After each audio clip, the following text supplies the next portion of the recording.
today's content creation workshop. It is the 14th of March.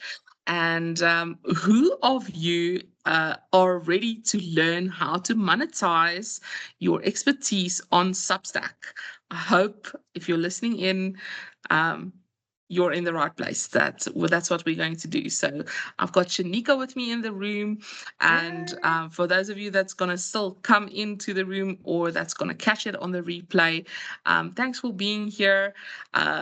We are going to talk about what Substack is all about and how we can use that to showcase our expertise, to get more clients, to sell high-ticket service-based products and things and services online. So that's what we're doing today. And we already did part one last week, and we will now do part two. So part one, I'll do a little bit of a recap on what we've done, and then we will do part two today.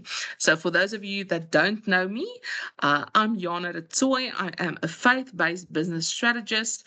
I work at the intersection of leadership, operations, AI workforce design, and market authority.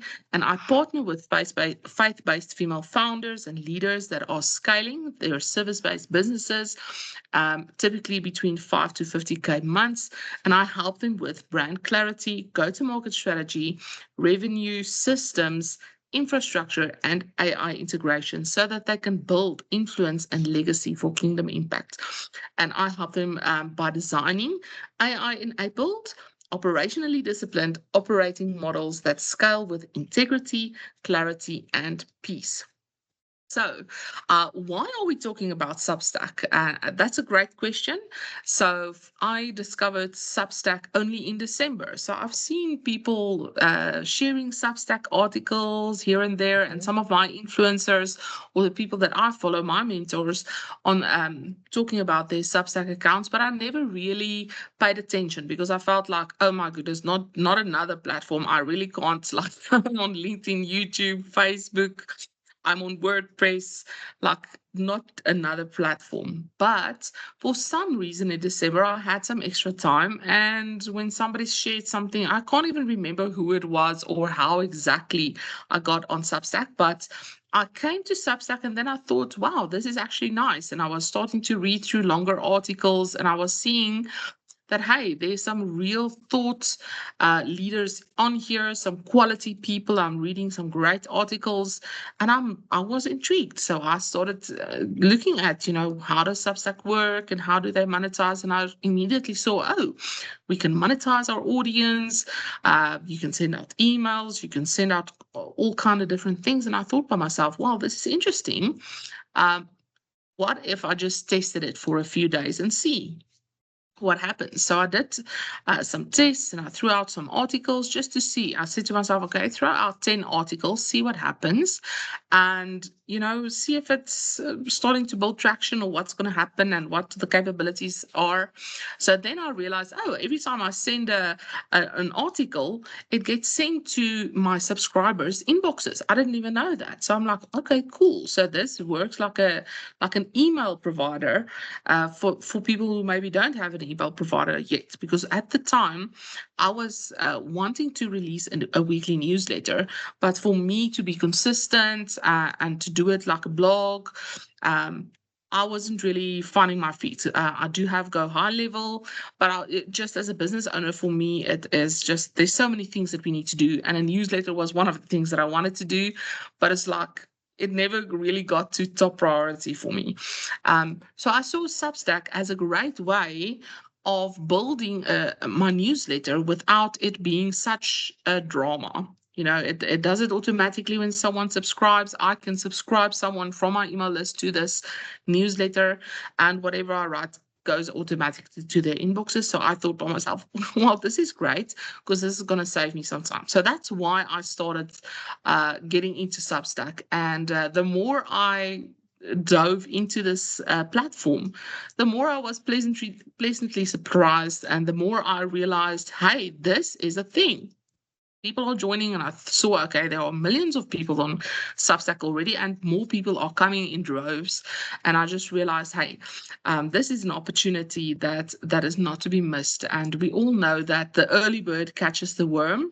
So I really started getting serious about Substack around last month, I think.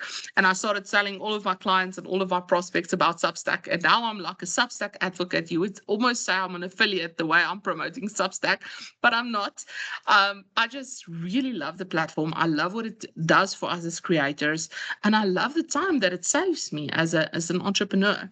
So that is what we are here to do and to learn today. So Shanika, I'm just going to go through a quick recap of what we have learned, and then I'll ask you what you think about it and how you see Substack. I know you're also a new user at the moment, and you're also, you're still deciding, am I building on Substack? Is this something I want to, explore? But I think that after these two sessions, after watching the replay of the previous session and this session, that maybe I would answer that question for you in your mind, and for those of you that are listening in. So we talked about Substack being an authority engine. There's so many people with authority and substance on this platform, unlike other platforms. This is a relationship platform, so there's easy ways to build our email list and our audience. It is a content repurposing hub. So every time I post an article, I can split it up into little pieces and make notes of it. Every time I post, let's say, a video, it automatically makes reels for me. My mind was blown. I was like, whoa, it even adds the subscripts. I'm sold. So it definitely helps us to repurpose. What else? We spoke about the 4 posts that you can start with. We started talking about what do I write in those posts.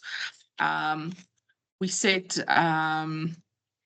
philosophers, theologians, scientists, and reformers built movements. How? They built it through writing. And Substack is a writing platform. So ideas move the world, and writing creates those ideas. So do we want to be thought leaders, using our writing to build ideas and move our ideas in the world so that our ideas build movements? Yes, sign me up. This is exactly what I do in Esther Mandate. So I said, well, I think yes, I want to do this. So we talked about how to get your first 10,000 subscribers. And I'm talking from a point of not having 10,000 subscribers yet, but talking from a point, hey, this is where I also want to go. So this is what I've researched about it. So we talked about your first 1,000 subscribers, what to do. The second stage where you have between 1,000 and 5,000 subscribers, what do we do? Stage 3, where we talk about 5,000 to your first 10,000 subscribers and what to do there. We talked about, as a coach or a consultant, how is Substack relevant to you, how it's relevant to your to your readers, how you can build intellectual trust on Substack, how you can foster a personal connection with the people that you are building these relationships with, and how you can invite people to the next step.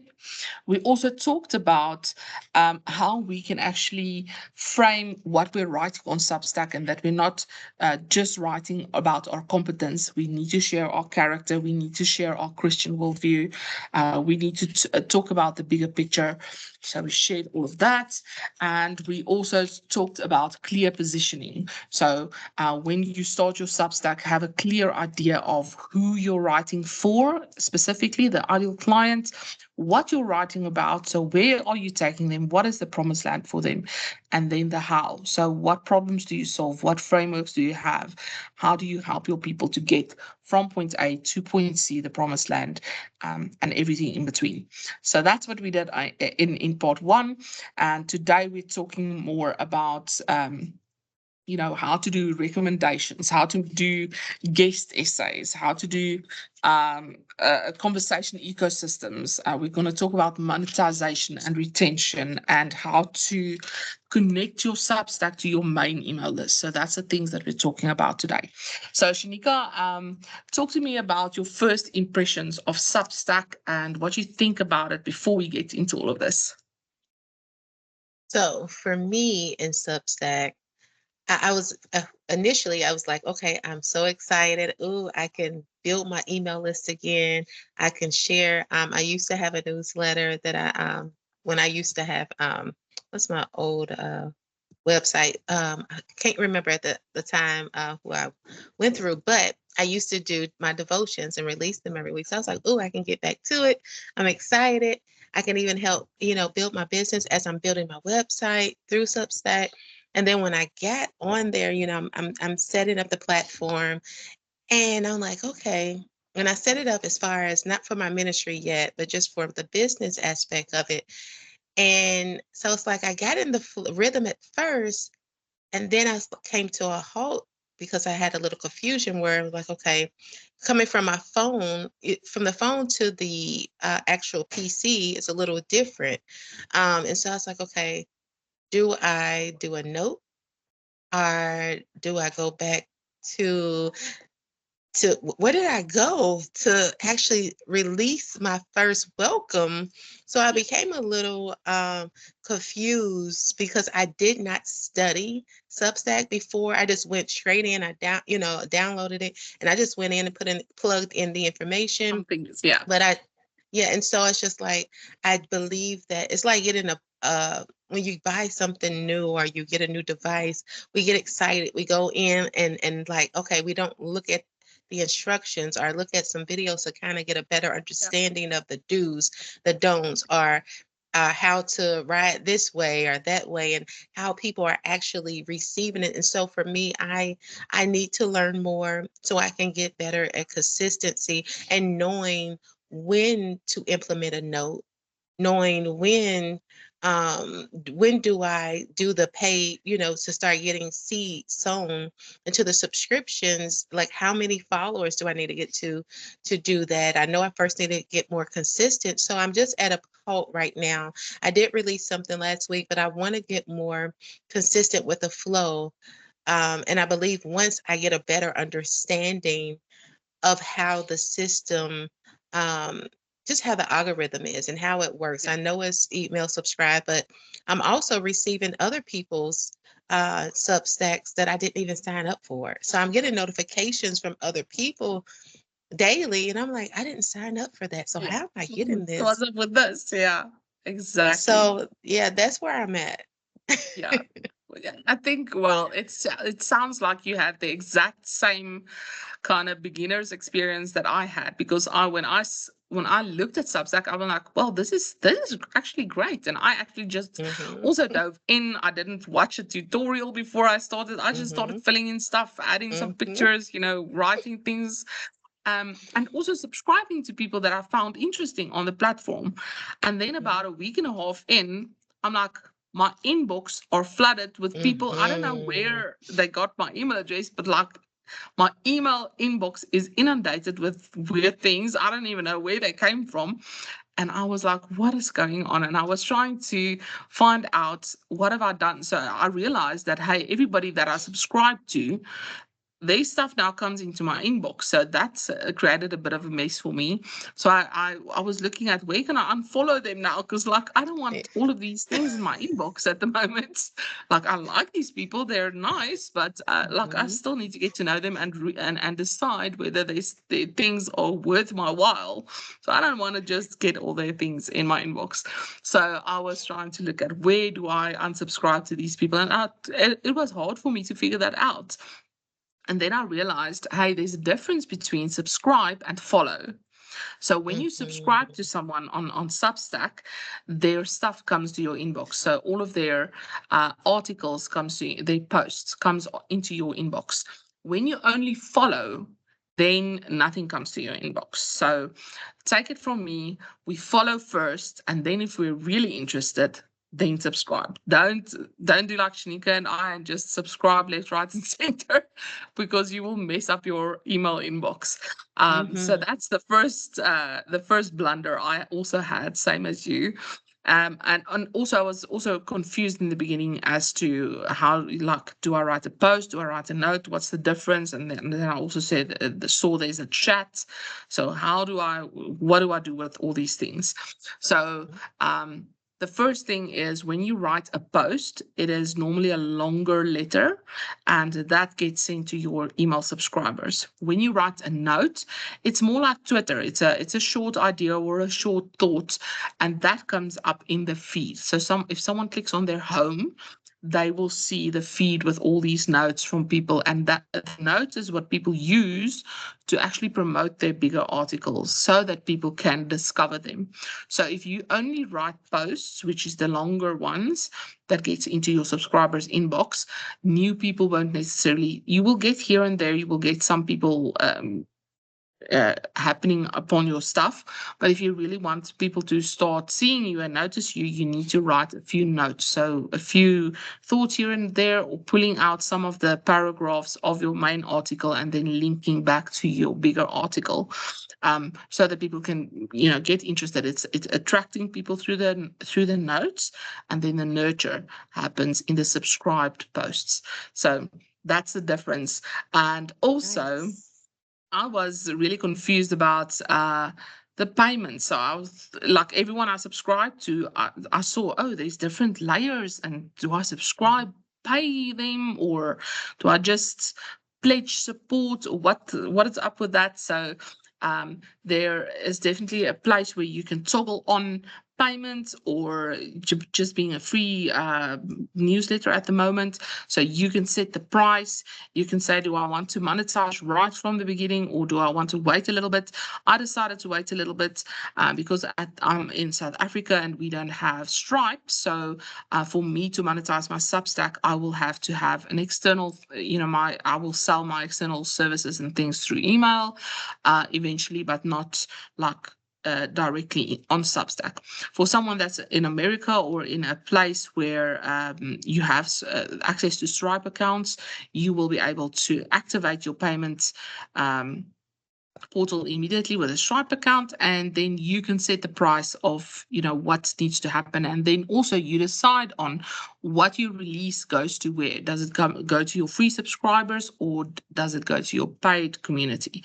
So I would say, if you have IP that you wouldn't normally give out for free, that you charge money for, that you charge clients money for, I would say it's, I don't know. I don't want to say out of integrity, but I mean, you can't charge somebody $5,000 for your information and then give it away for free on another platform, right? Mhm. So if you have a scenario like this, I would say put your paid stuff behind a payment wall of becoming a paid subscriber, and then having people pay as a subscription.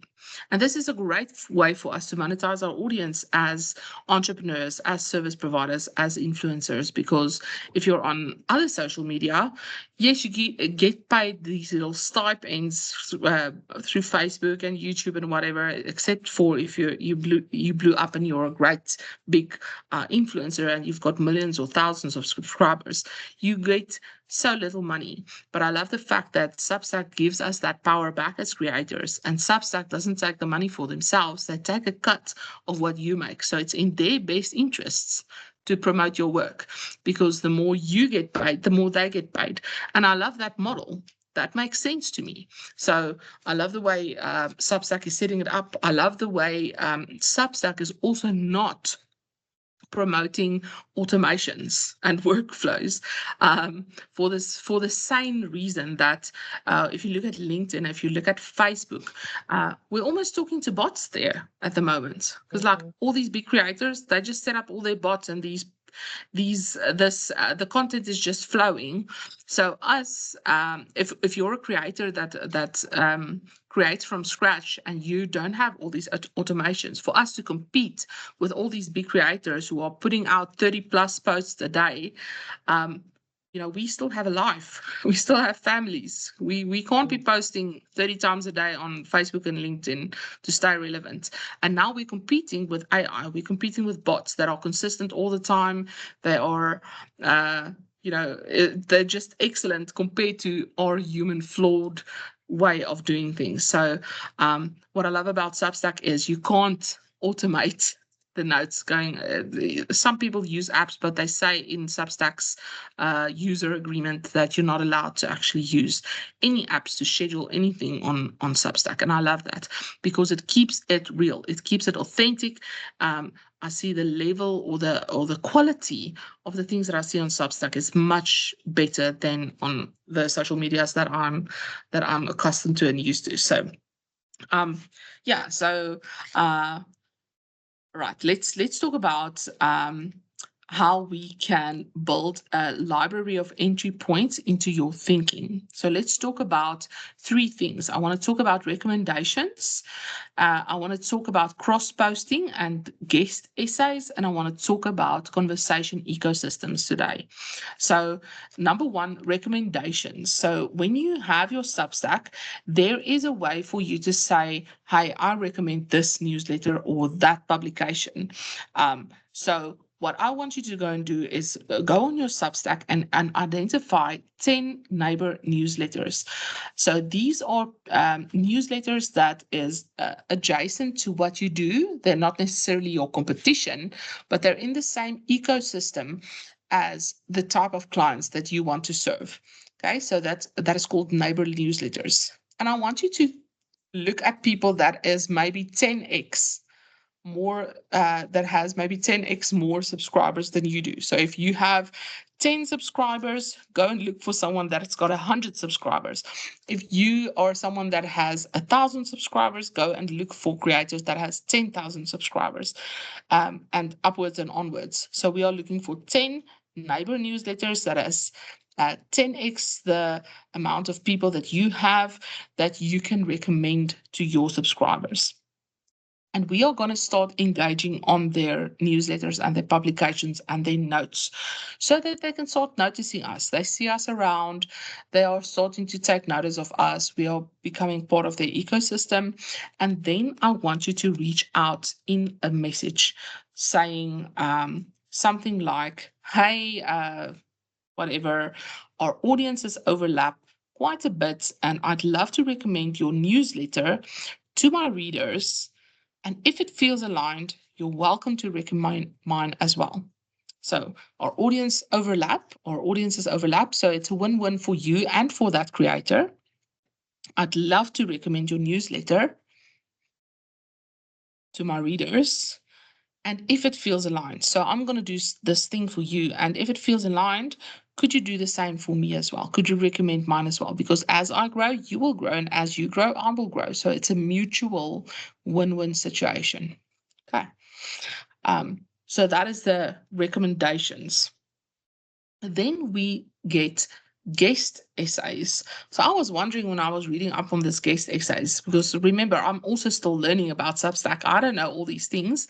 I need to implement all these things myself. So guest essays is where we identify writers, again, with 3 to 10x of our audience, let's say 10x, and we write a private note to them, or not a private note, a private chat to them saying, I'd love to write a guest essay for your readers on this topic. So what happens is you write something exceptional. You go and spend good time writing something exceptional, and then it actually converts 5 to 15% of the readers of their, let's say, newsletter to your newsletter. So the moment they read your guest essay, they say, "Hi, this person, this sounds like she knows what she's talking about. I want to subscribe to her as well." So in that way, we are actually building each other up, and you can offer the same to them as well. Hey, I would love for you to write on this topic for my newsletter as a guest essay to promote you, and I would love to do the same as well. So look for collaboration opportunities in that way so that you can get these guest essays. And the way we do that, because I was asking ChatGPT, yeah, but how do you do that? How do you physically do that guest essay? So basically you would go to create a post, and then you would just write that first paragraph saying, hey, I want to introduce you to this person. They do this and they're an expert on that and that. So you basically edify the person and then say, the following is a guest essay from them, and it's on this topic, and I know it's going to be of value to you, my audience. And then you copy and paste what they sent you. Maybe they sent it to you on email. You copy and paste their guest essay, and you say, hey, if you loved it, this is their link to subscribe to their channel. I hope this was of value to you as my audience. and Bob's your uncle, and they can do the same for you. So that is how we can use guest essays for cross promotion. The third thing is conversation email. So we talked about recommendations, we talked about these cross posts or guest essays, and the third one is conversation ecosystems. So when I talk to my clients in Attraction Amplified plus AI, we talk about the content pillars. So when you talk to an audience, you have a certain intellectual property. You talk about a certain kind of thing. So your content has to have content pillars. What are the main subjects that you talk on? If somebody comes to your audience, to your social media, to your writing, what are you on about? What do you talk about? So if you think about Brene Brown, she talks on vulnerability and courage. Or if you think about Simon Sinek, he talks about start with why. Or you think about John Maxwell, he's like a leadership. So what is your thing? What is your one word? What is your content categories that you talk about? And it should be 3 to 5 content categories that you talk about. Okay, so then have that in mind, have your content pillars in mind, and then write response essays. So I just want to see what I wrote in my notes here. So yeah, be aware of your content pillars, and then go and look for that kind of content on Substack, and then write response essays. So what we do with a response essay is we're going to look for thinkers that talks on these topics that is part of our content ecosystem, and we're going to start responding on other thinkers' notes and posts. And we are going to tag the writer saying at sunshine whatever, or whatever the tag is on Substack, and we're tagging the writer, and we are responding to it and adding our flavor, adding our response to it, adding our expertise to what they just shared. So maybe they shared on something that you have expertise on, and you have another take on it or another perspective, or you want to supplement what they said. You share their article because the reader from that writer's audience will then discover you, because now they're reading your response on their email. They're seeing what's going on. Maybe they're agreeing with what you're saying, and they're coming to look at who are you that wrote this response. This makes sense. Oh, I love the way you did that. So they're coming and discovering you. So now what's happening is we are building intellectual neighborhoods. So, oh, this is fantastic. I speak to Christian female founders or faith-based female founders. Shanika also talks to faith-based females on healing. Okay, maybe we can be intellectual neighborhoods where we have a similar audience. It's not exactly the same, but we talk on similar topics. So Shanika talks on identity. I also talk on identity. So I can write something in response to her identity posts. She can write something in response to my identity post. And what are we doing? We are cross promoting each other's work, and we're exponentially growing our audience, because now everyone that subscribes to me starts subscribing to Shanika. And we are pulling ourselves up by proximity to the people that are 10x, the level that we want to be on. So that's what we're going to do, is we're going to choose 3 to 6 writers that we are going to consistently interact with on a weekly basis, and we are building that little ecosystem. So it's basically, think about an engagement pod. It's like an engagement pod. Is you having those 3 to 6 writers, and you're developing this relationship with them so that you respond on each other's things and you share each other's things and things like that. Okay.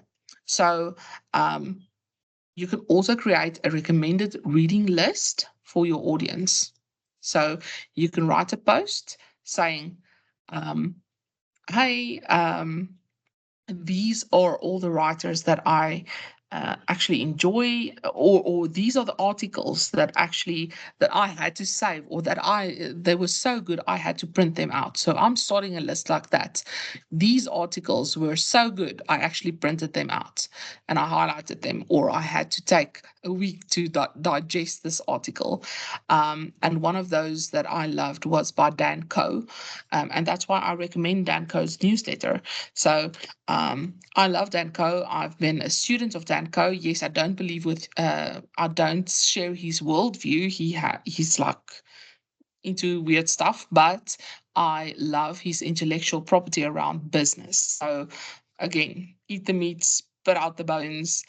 And I did his course, the 2 Hour Writer. And out of the 2 Hour Writer, many of the things that I teach my clients, I learned from him. So that one newsletter that he wrote was so profound to me that I'm going to start creating a post that's saying, hey, here are the articles that like the top 10 articles I've ever read on Substack, and start compiling things like that so that your readers start seeing what you value, what is your worldview, who do you value, who are your mentors, what did you learn? Like Shanika just spoke to me. We had a friendship call just before this call, and we spoke about John Maxwell, and she said, being trained by John Maxwell. And Shanika, I don't know if you know, but I've got 5 books of John Maxwell here behind me. So I love John Maxwell. But sharing, who is my mentors? Who did I learn from? What philosophies and things matter to me? Sharing that with our audience, because we want to build that neighborhood, that ecosystem, and that's part of building communities. So, okay. Yeah, so just hopping back on the guest posts, here is a little bit of a script that we can use.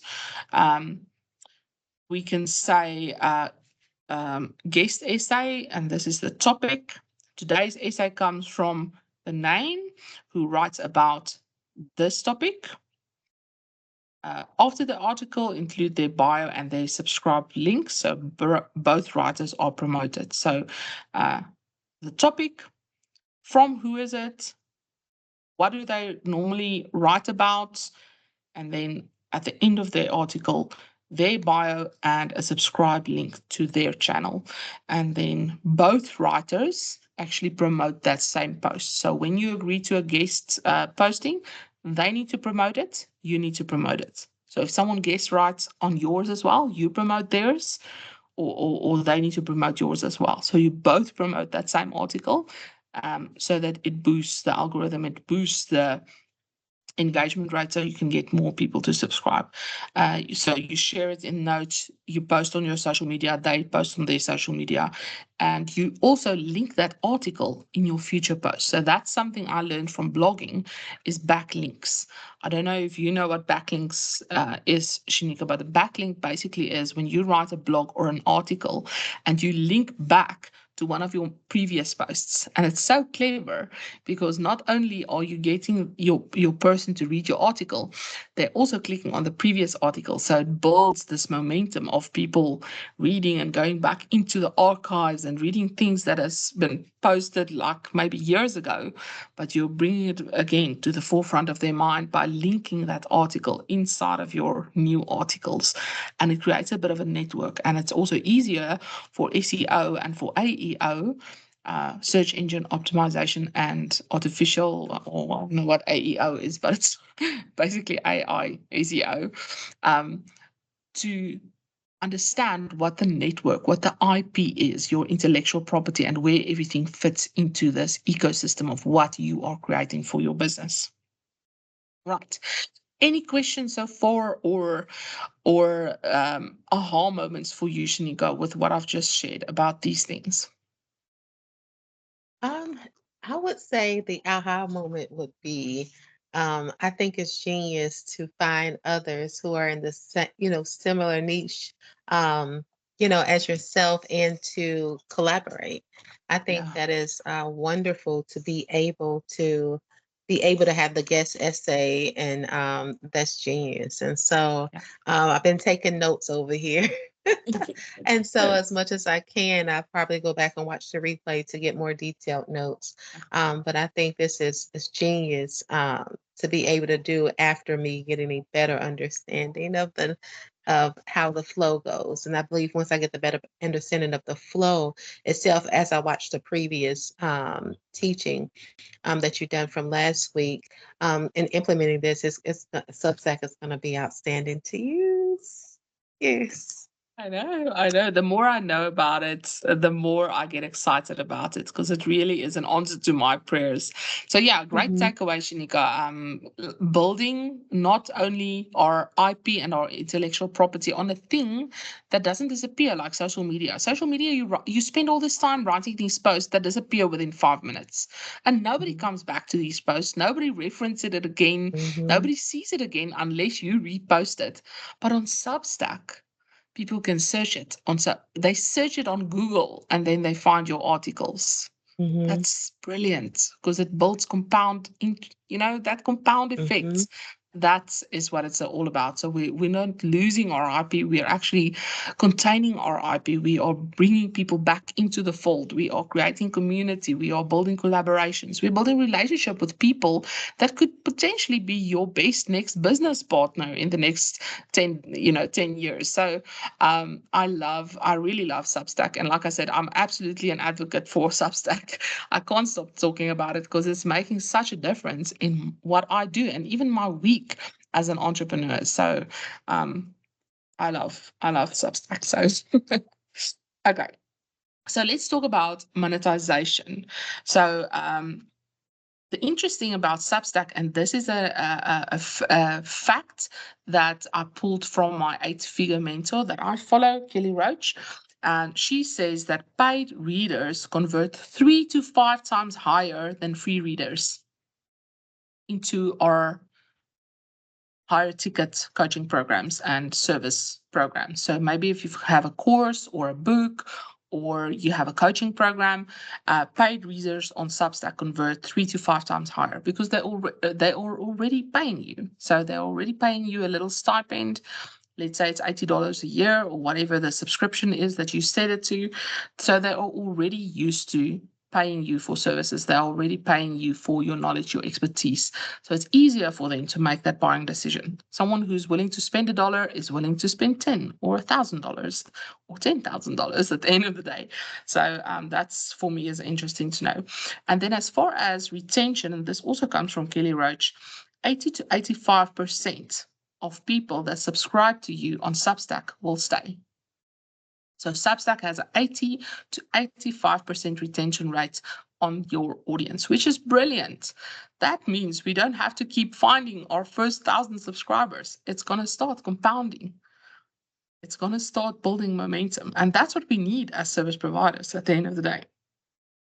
Then one of the main complaints that people give around Substack is, yes, I love Substack, but it doesn't have all the capabilities of my CRM. Maybe you have something like Go High Level, or you have something like MailChimp or ConvertKit, and you tell me, Yana, I can't segment my audience. I can't send out email sequences like I would do in a launch or in a promo event or a launch campaign. And it's also for me, I'm finding it hard to nurture my leads in this way because Substack only sends my posts from my Substack to my email list. There's no segmentation and all those things. And what I would say to that is remember that you get to download your email list from Substack. That's something that the other social media platforms doesn't allow, like Facebook. You can't do that on Facebook. So you can at any time go into your settings and go download your subscribers list. And I would recommend you do that at least once a month if you're in the beginning phases. And if you're growing by more than 5 people a day, I would say do it every week or do it every day if you need to. Go and download your email subscriber list, add it to your Go High Level or to your email service provider. And the beauty of it is no longer can you just send the emails that is the post. You have their email address. So should you have a launch campaign, just send them the email because they did sign up to be in your email newsletter. They did sign up to get communication from you. So they wouldn't find it strange to find a similar looking letter in the mail from you, from the same sender,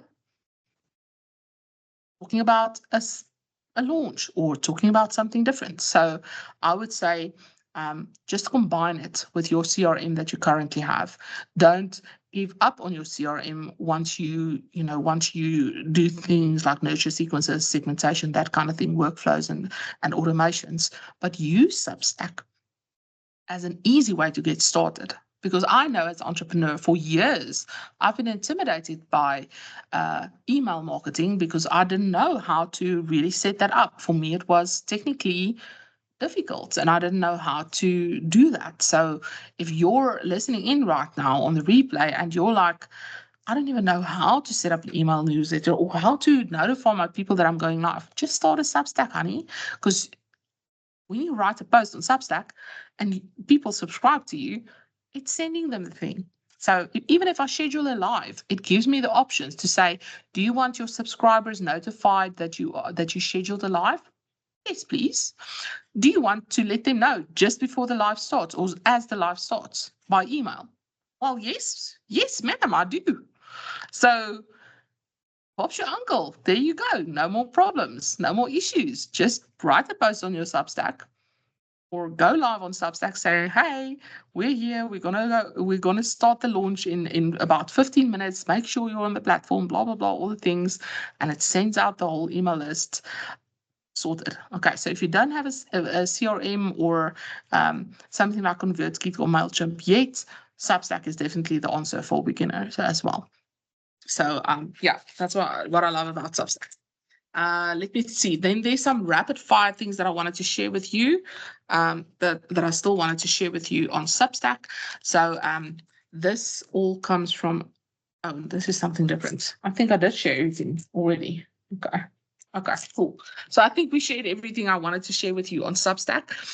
For me, like I said, I'm just really excited about Substack. I'm excited about what I'm learning about Substack because not only can you do written content, you can also post your videos. So think about all the things that you've ever recorded that you've got on your computer that's still relevant. You can share that to your audience. And not only can you share the video, Substack makes reels from your videos.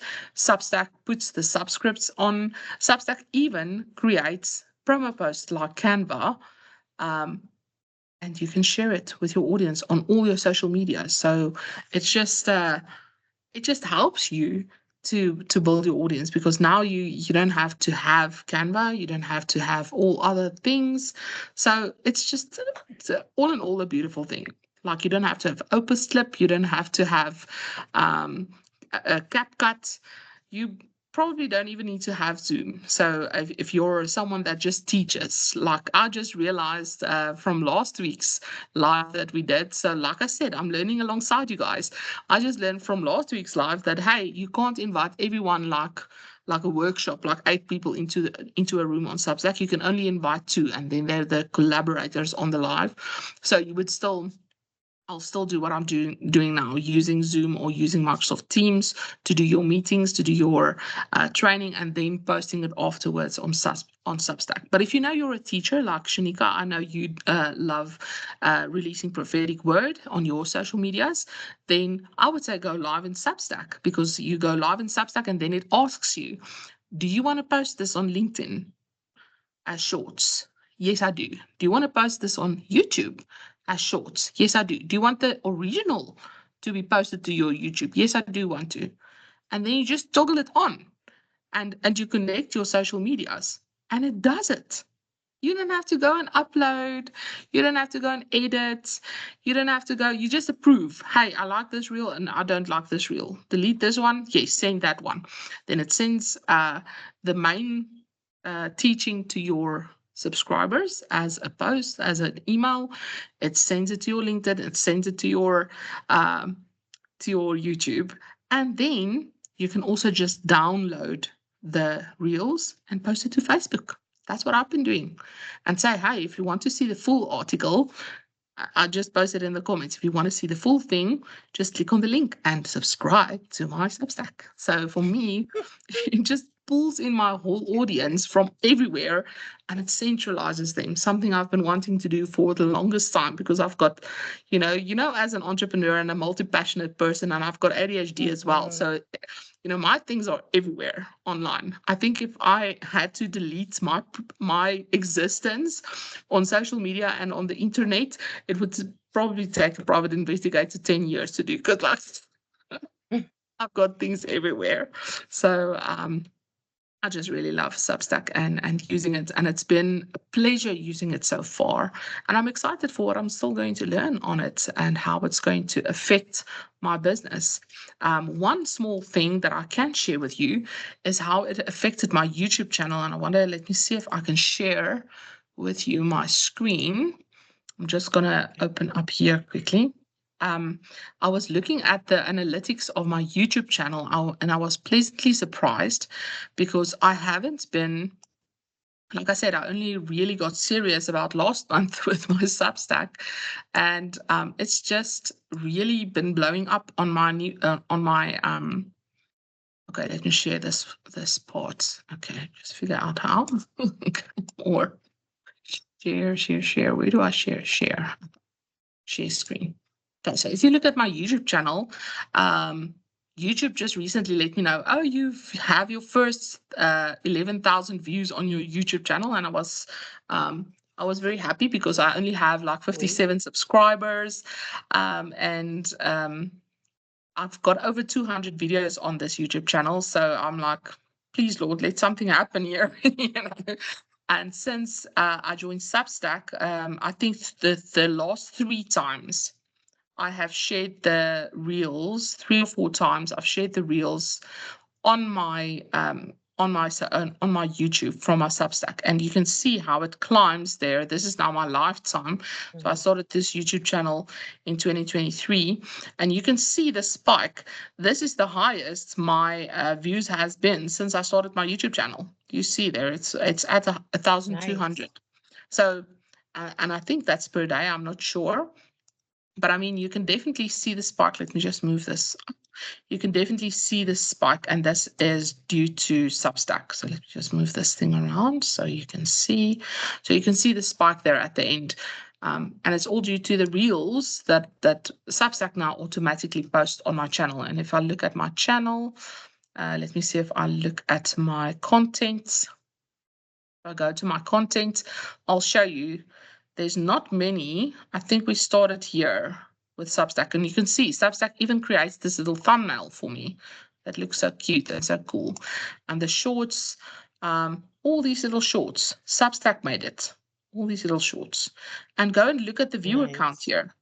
Okay, look at my viewer count before Substack. Okay, and it's actually, now that I'm looking at it, it picked up because it wasn't this high. I used to get like 959. There was one that had like 600, but it was exceptional. Now I'm seeing these numbers regularly. Do you see that? Views 167, Mhm. 226, 260, 1,200. Wow. From last Nice. week's, now's the time on Substack.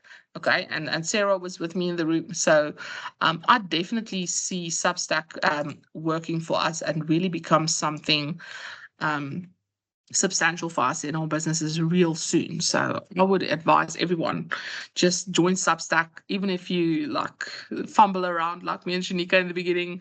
Don't worry about it. You'll figure it out. The more we are on this platform, the more we will learn.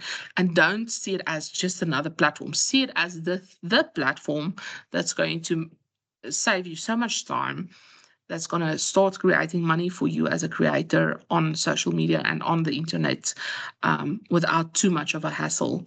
And that's going to really be a place for you where you can put your IP, your intellectual property, where it can build, where you can start building a body of knowledge, a legacy for kingdom purposes. So, yeah. What do you think, Shanika? Any questions or main takeaways?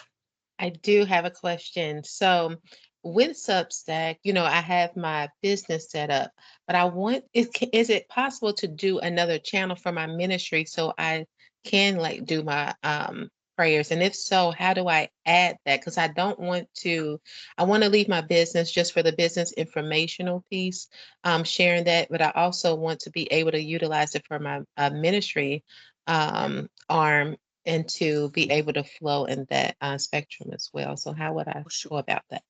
For sure. Great question. I'm going to share my screen with you, and then I'm going to show you on my Substack where I Okay. did that, because I've got 3 different publications. Let me show you my screen again. Okay, so if you look Okay. on my screen, you will see here on top, I've got three. I've got Modern Female Leadership and Legacy, I've got my Esther Mandate Revolution, and I've got Unstoppable Faithpreneur Tribe that I'm posting for today. Mhm. But if you go to, I'm not sure, somewhere here, I think by settings, just play around here on the side. I'm just not exactly sure where, but you can create another publication. Let's just see if I can see something quickly. Growth, theme. Somewhere here, I was playing around here and I just said add another publication. And Okay. then here it is, something publication team, maybe definitions, no, privacy mode, notifications.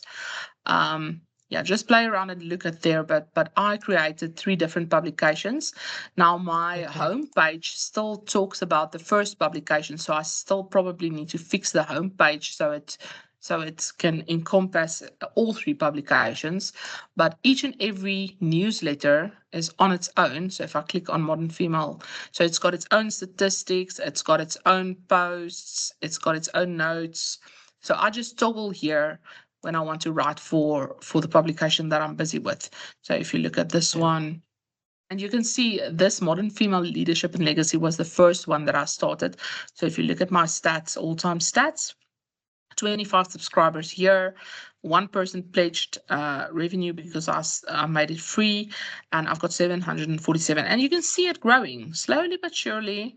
It is growing. And if I look on my website or on my home somewhere, then I can see that I've got in total, I've got 60 something, I think, subscribers in total for Okay. all my publications. So yeah, it is growing slowly but surely. And the more the more we play around, the more we will know how to create. But I'm really impressed with this platform. I really think the more we do things with this platform, the more we will figure out. And it's still early days for me. It's literally like the first 3 months, and I'm sold. I'm putting all of my energy in my Substack and almost no energy into my social media at this point. I'm just throwing the reels that Substack makes for me, and I'm just promoting my Substack and all my other social medias at this point. So I will still see, if this is viable. But so far, I feel like this is a winner. This is definitely a winner because it eliminates email marketing for me. It eliminates Opus Clip and CapCut. It eliminates Canva for me. It eliminates my so much time spent on creating Mhm. graphics and promo things for the stuff that I actually create, for the value that I actually provide. I just want to show up um, as the expert, showcase my value. I don't want to spend time on cutting reels and adding flavors and Mhm. picture. I just want to be the expert, and I think many of you can Yes. relate to that. We just want to do the thing. We want to do the thing, and Substack helps us to really do the thing without struggling. So I really love that about Substack. So yeah. All right, friends. I hope this has been informative, and I hope that you play around with Substack. If you're listening in on the full recording, you probably have a Substack account already, or you're much further than we are. So we'd love to hear about you in the comments. Tell us your best tips on Substack. What have you seen? What have we not spoken about that I haven't even discovered yet? How has your growth on Substack been? And whether you would like to collaborate, because we're open for collaboration. Shanika and I, we are raising our hands for collaboration. So if you're listening in, Shanika has got her Healing Institute, so she talks on healing for families. Shanika, contact Shanika about that. Shanika, do you know what your publication now's name is? So you can share it. So yes, it's Legacy Healing Institute. Legacy Healing Yes. Institute. So be sure to follow Shanika, follow me. You can subscribe because I'm going to share lots of value in the coming years. You can ask Shanika. Shanika has been my client now for a year, I think, like about a year now. But we've been, I've been sharing lots of value, and we're just growing alongside each other. And we would love to grow alongside you as well. So come and join us on this ride. Let's create an ecosystem. Let's create a neighborhood, and join us in the hood. Let's be friends. Let's build a tribe, and let's enjoy Substack and what it can do for our businesses. All right, my friends, we'll speak again soon. Bye bye. Yes. Bye.